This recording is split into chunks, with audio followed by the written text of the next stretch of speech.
Hey crew, I'm going to give you a little bit of one thing that you're going to see on ESP Raw number 186, I think so. 186, where we're still running the Combination Man program, which is a combination of old school wrestling on the ground, as always, and on our stand-up portion.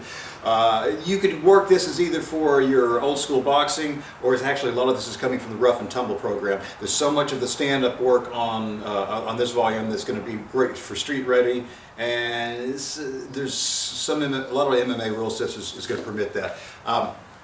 In this particular clip I'm going to show you, it's called a chop catch. It's an old school rough and tumble way, but you get of playing with a jab or any kind of rear straight. And it's going to make a lot of sense. Hopefully, can I bring in here, get your gloves on, you're good to go. First, let me just have you stand right here. Standard, if someone's giving me a jab, you're warming, give me a jab. Good. Jab, jab. All right, that's not the jab defense, just making sure we're going to, she's throwing out that straight. It could be the jab, it could be the cross, I mean any kind of rear straight you're coming off of. Keep in mind we're southpaw. The standard defense against a jab is always going to be a catch, which is receiving that jab right here in the palm of the hand. I am catching this, like boom here, that's it. We're just not standing here and just leaving it right in their face and letting that blow back into us. So we're looking out here. We don't rush out to meet it. So it's not like it's coming in. Ah! We're not muffling. That's something else altogether different. We're all going to bring this out about 12 inches in front of the face. So a little 12 inches in front of the face, give it a little bit of impact. There's a little bit more subtleties going on. We'll get to it in just a moment. So we're moving around and she's throwing that at my face. Here, I'm putting that hand. I'm catching you with it. Now she's not aiming for this. She's looking for the teeth. First go. I'm putting that hand in front. It's even better, obviously, if you're going to put a little bit of juke and jive with the body, where it doesn't want to be heads on sticks, fighters. You want to be moving around the entire time. But that's the catch. We all pretty much know the mechanics of how that works. Old school catching actually has an upward glance to it, meaning that it does goes along this angle. Why? So like if we look again from the side, instead of me just going straight into it, actually what I'm doing is I'm assisting here, her. Whenever she's throwing that jab, she's wanting to throw great positive motion and great negative motion. I mean, she's throwing it down a big piece of PVC, throwing that punch down the pipe and back. That way she's not swimming downward or swimming to the inside, winging those shots. It's in and it's out. So if I'm catching and I'm sending this straight back in, what am I doing? I'm facilitating, even though she wanted to hit me, if she hasn't hit me, I'm facilitating her getting right back to a good on guard cage position. So me just simply catching and putting her back into position is setting up a second shot off the lead hand, or actually I'm assisting the inertia of her counter revolution off the rear hand. So we're all on the same page now. Catch is a great defensive aspect, but just sending it straight back on that line, it's a little bit of a neutral thing, and you might be assisting them. So what we're wanting to do instead is very subtle. It doesn't really read when you're doing it at speed,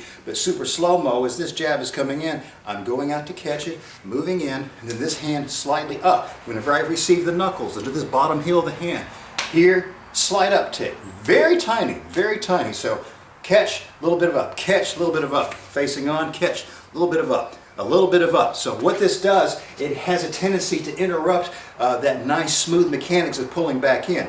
It's not we're not trying to shove everything up into space. It's one of those things that they will feel it as they're retracting, and this is going to allow you to start opening up your counter angles. So whenever we go slightly up, we know that we've opened up the heart, the solar plexus, the liver shot. We might have opened up shooting down low. Or even if we're hitting on the up angle, we're just upsetting their groove a little bit. They can still throw off a counter revolution by smacking that side. But we're still it's just such a small little change in balance. So she throws in, jab, please. Up. So it's a very slight motion here to chop in and up. Very, very teeny, tiny stuff. So far, all completely legal, all completely kosher. Now let's put the rough and tumble aspect on top of it, because so far everything's been right here in the palm. So it's the palm of the hand, whether it's your MMA gloves, kind of a palm or a bottom cuff of the wrist if you're using a standard boxing glove or sparring mitts. Rough and tumble, bare knuckle version is this exact same idea of catching and a slightly upward motion, but the difference is how this hand position is. As that punch is coming in, you close that fist. So we're facing on right here. You close the fist, you turn it this way, and you give a slightly chop up this way. So you're making impact either with that bottom hammer fist portion or this little bit of ridge of bone right here. So you see what's going on. In a sense, it's acting as a sort of destruction. It's called a knuckle-buster chop catch.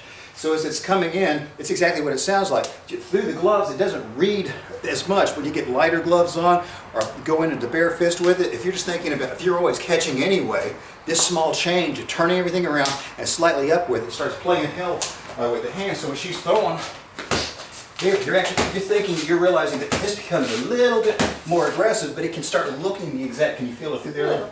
Yeah, you can feel a little bit. Go ahead and get yourself out of here. You can feel there is a change even through those big gloves. So what I'm saying to all my rough and tumblers out there, well, my straight boxers are straight people who are being nice in their combat, catch good mechanics, think about the upward angle. That's delicious. Keep that piece of info. But for my rough and tumblers, close that fist, turn it, and then put that little bit of an up angle in there. Amazing what this does rather quickly, and you start seeing people pull the stink off on those shots. So lots of other little delicious stuff like that on Raw 186. Hopefully you pick it up and help me put a new roof on this house.